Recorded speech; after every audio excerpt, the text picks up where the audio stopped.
ஒரு காலத்தில் வரலாறு எழுதப்படுவதற்கு முன் தியாகம்தான் மௌனமாக எழுதப்பட்டது. மேகங்களை தொட்டு கொண்டிருந்த கோட்டை சுவர்கள், வீரர்களின் இரத்தம் உறைந்த மண், அதன் நடுவே வீரபாண்டிய நாடு. அந்த நாட்டின் வாள் ஏந்திய காவல் வீரன்தான் ஆதித்யன். அவன் பேசும் வார்த்தைகள் குறைவு, ஆனால் அவன் வாள் வீசும் இடங்களில் வரலாறு பிறக்கும்.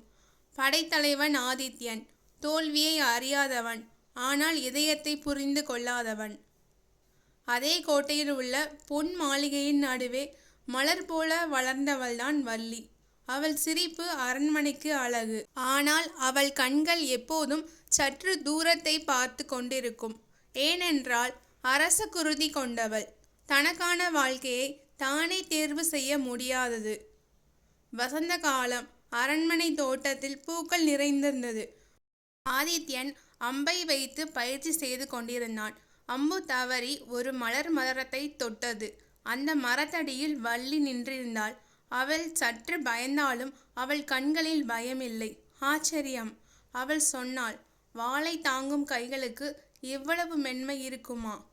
ஆதித்யன் முதல் முறையாக வாளை விட ஒரு கண்களை பார்த்தான்.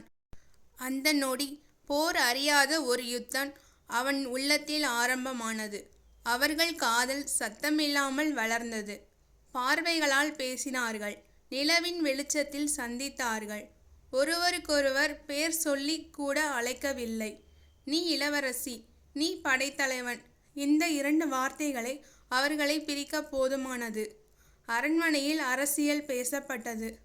திருமணங்கள் தீர்மானிக்கப்பட்டன. வள்ளியின் வாழ்க்கை ஒரு ஒப்பந்தமாக மாறியது. ஆனால் அவள் இதயம் ஒரு வீரனிடம் முழுவதுமாக ஒப்படைக்கப்பட்டிருந்தது. ஒரு இரவு அரண்மனை மணிகள் போர் அறிவித்தன. அண்டை நாடு தாக்குதல். ஆதித்யன் போர்க்களம் செல்ல தயாரானான். போகும் முன் அவன் வள்ளியை சந்தித்தான். அவன் சொன்னான், நான் திரும்பி வரலனா இந்த நாட்டுக்காக நான் இறந்தேன்னு நினை. திரும்பி வந்தா உனக்காக வாழ வந்தேன்னு புரிஞ்சுக்க. அவள் தன் கையில் இருந்த ஒரு மலரை அவனிடம் கொடுத்தாள். வீரபாண்டிய நாடு போரில் வென்றது. எதிரிகள் வீழ்ந்தார்கள். கொடி உயர்ந்தது. ஆனால் ஆதித்யன் காயங்களுடன் மண்ணில் வீழ்ந்தான். அவன் கையில் அந்த மலர். கடைசி மூச்சில் அவன் சொன்ன வார்த்தை, நாடு பாதுகாப்பில் இருக்கிறது. வள்ளி, என் இதயம் உன்னிடம். ஆதித்யன் இறந்தான் என்ற செய்தி அரண்மனைக்கு வந்தபோது வள்ளி உடைந்தாள். ஆனால் விழவில்லை. அவள் அவனுடைய வாளை எடுத்து கொண்டாள். அரசவையில் நின்று சொன்னாள், இவன் என் காதலன், ஆனால் இந்த நாட்டுக்காக உயிர் கொடுத்த வீரன். என் வாழ்க்கை இனி திருமணத்துக்காக அல்ல, இந்த நாட்டின் நினைவுக்காக. அவள் திருமணம் செய்யவில்லை, அரசியல் ஏற்கவில்லை.